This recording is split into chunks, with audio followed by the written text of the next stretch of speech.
The problem with you is you're whining like a little fucking baby. What's going on, fam? It's your boy, Papa Swoleo, and I'm back for another episode of Ask Papa Swoleo, where I stroke my beard and answer your questions, and maybe you pinch your nips, maybe you don't, but I hope you do. Woohoo.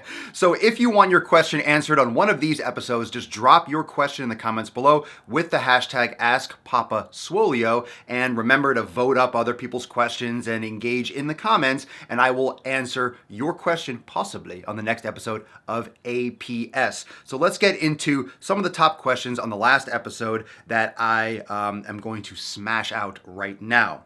The first question is from Red Hot Revelation, and he or she or it asks, the New York Times just ran a story about how going/eating out can be hard when you're large because you can't fit into seats, booths, etc., and that restaurants should be more accommodating to overweight people. What are your thoughts on that? I think a restaurant is a privately owned business and should cater to whomever and whatever they choose. If it's someone's business, they are not required to offer services. Now, I'm not advocating racism, I'm not advocating prejudice, but if it's your business, you should have the right to do whatever you want. I mean, if you are promoting, for example, racism or fatism or whatever it is, you might not get as much business because people that are overweight or underweight might not like your business practices and say, fuck you, I'm gonna go somewhere else.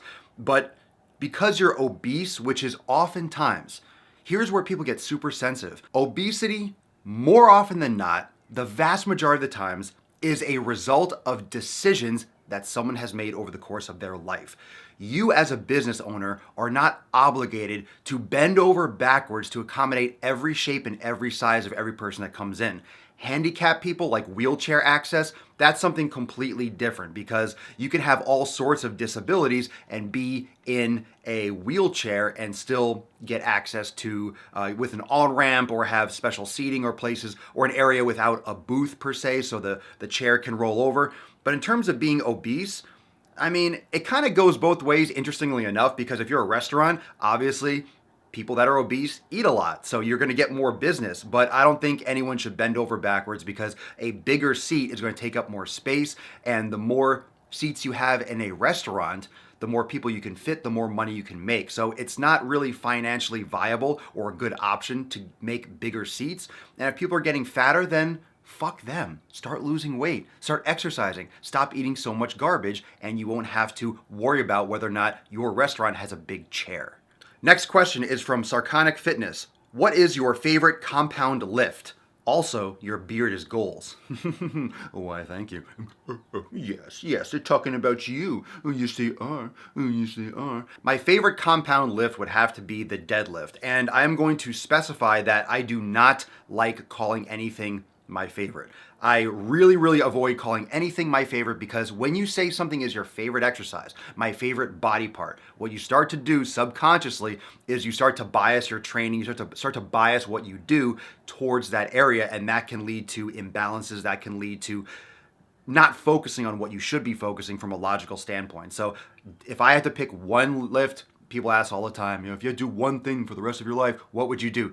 Deadlifts. Deadlifts are the most functional thing. They work the most muscle groups. It's just the number one exercise that I would recommend that everyone does, even if you have to modify it. A deadlift is something that it's picking shit off the ground. If you can't do that, you are not that functioning of a human being. So you need to practice deadlifts in any shape or any form with any piece of equipment. You need to practice picking stuff up off the ground.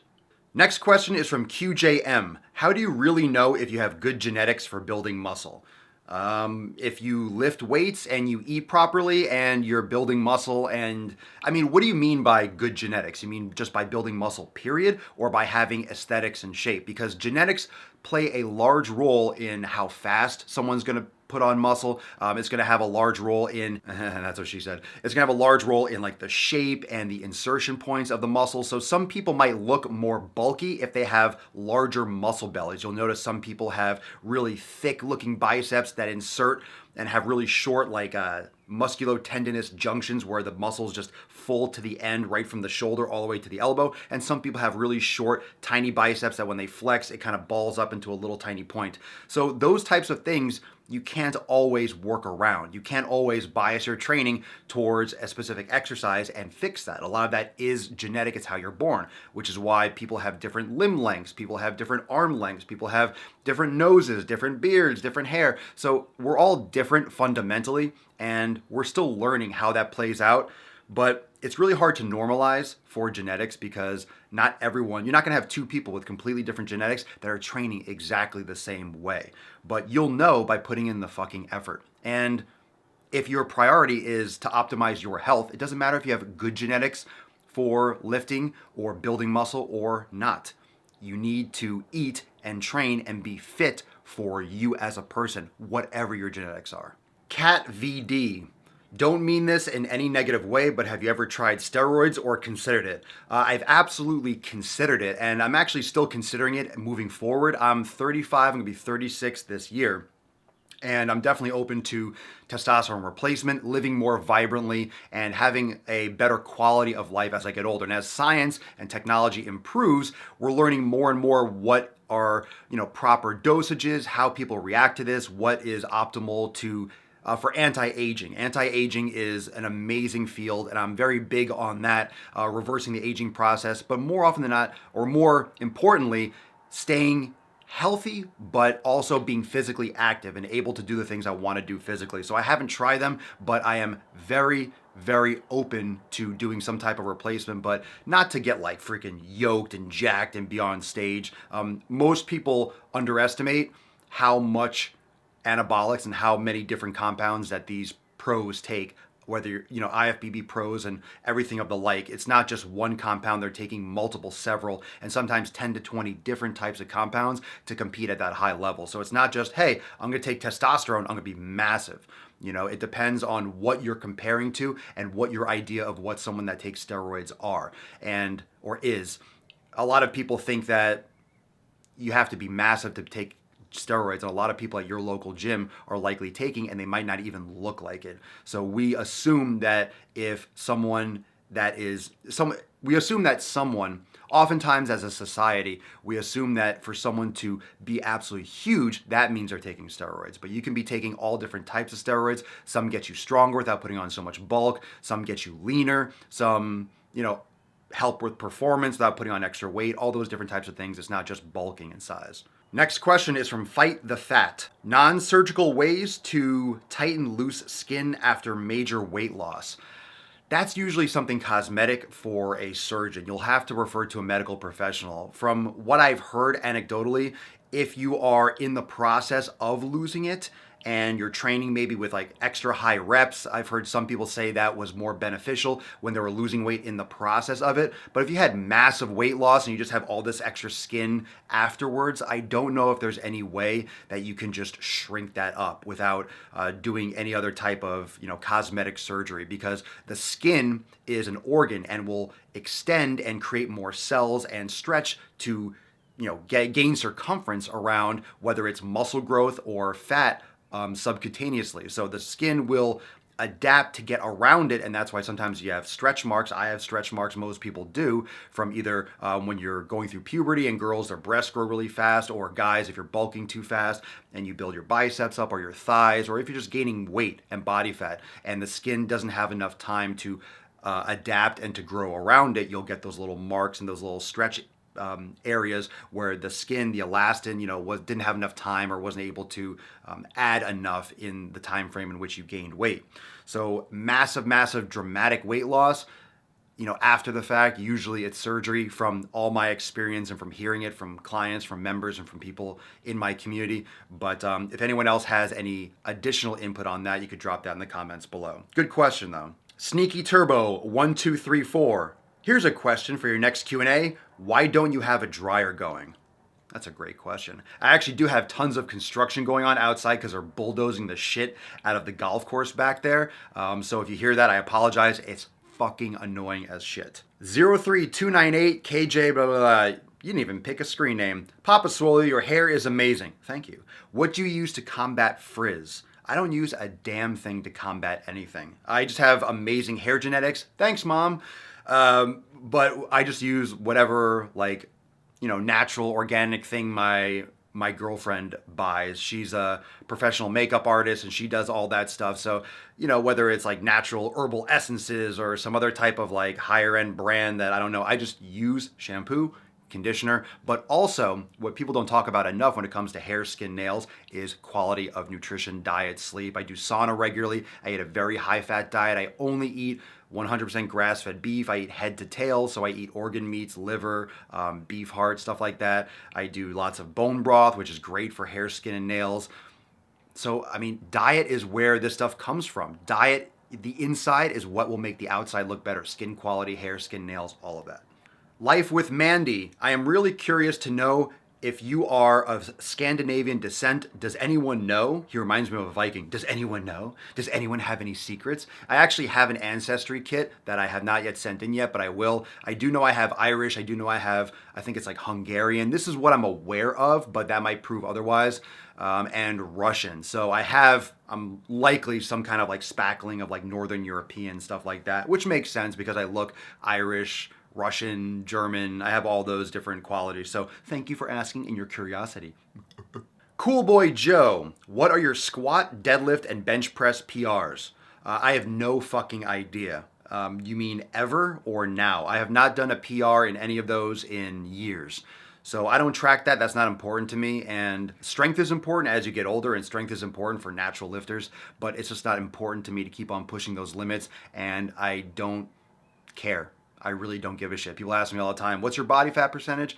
I don't know. And the reason why I don't know is because I don't give a shit. It's not important to me. I look in the mirror, I feel good, I like the way I look, I'm good. I don't need to know if it's 11 or 13 or 14. I don't care if it's getting a little bit higher or a little bit lower. I'm focusing on my health. I'm focusing on how I feel. I'm focusing on other aspects of my performance, my mobility, and my state of mind. And that's more important to me. And that has kept me consistently, physically looking the way I like.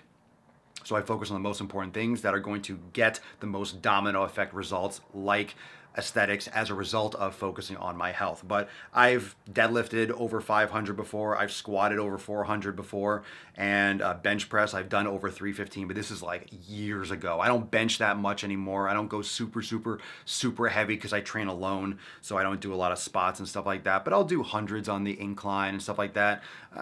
It's just, I do a lot of high reps. I do a lot of supersets and things of that nature. So just actually that number, what my PR is, don't give a shit. Ali BJ. Ali BJ. Number one, I don't have a lot of time to put on workout with everyday life and kids. What's the most efficient workout sport to get good overall fitness? There is no most efficient, but I would say if you have not a lot of time and you need to do something, practice yoga. Number two, trying to change my diet. Even I never was a big fan of sugar. I do 2 days red meat, 2-day white meat, 2 fish days, and veggie Sundays. I'm craving meat. Any substitute or overall meat intake for the week you can suggest? I have no idea what you're asking. You say you eat meat. You're craving meat. Any substitute or overall meat intake for overall? You need to check your grammar because it's just so choppy. Any substitute for overall meat? Is that what you're asking me? If you're craving meat, you probably need protein. So make sure you're getting the highest quality meat, 100% grass-fed, wild fish, pasture-raised chicken, turkey, and that sort of thing. And make sure you're getting in lots of fats and vegetables as well. Shirley M.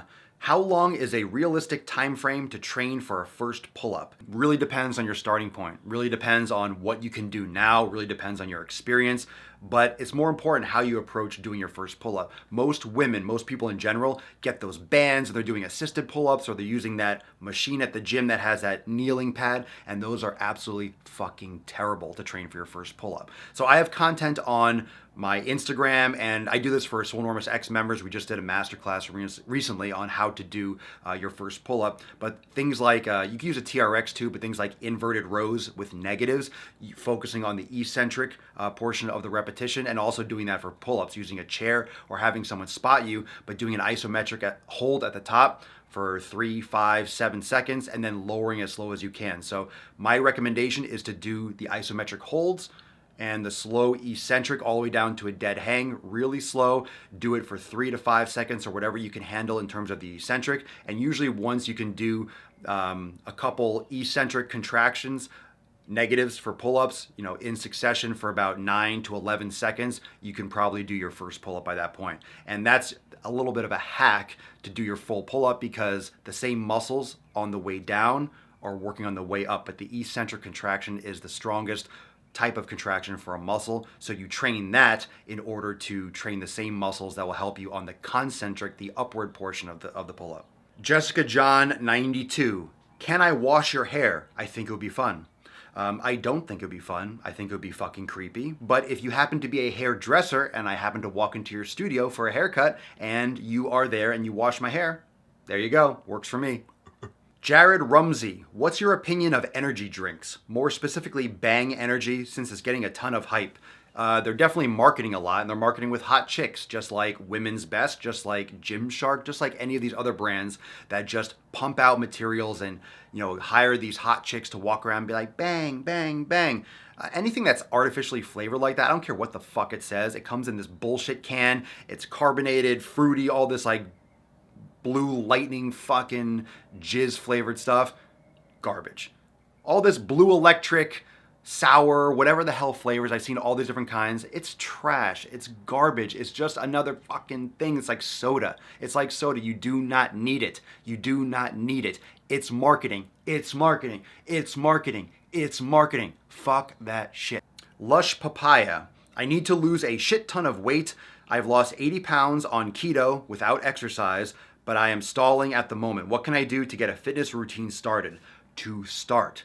I'm shocked that you've lost 80 pounds without exercise, but absolutely you're gonna stall because your body needs physical activity. You need to create a new set point for your body, for your metabolism and your body weight. So you definitely need to start exercising. I would recommend a beginner weight training program. However, first I would recommend doing yoga, making sure that you have body control before you start adding extra resistance. If you haven't done any exercise, I would highly recommend starting with a yoga practice.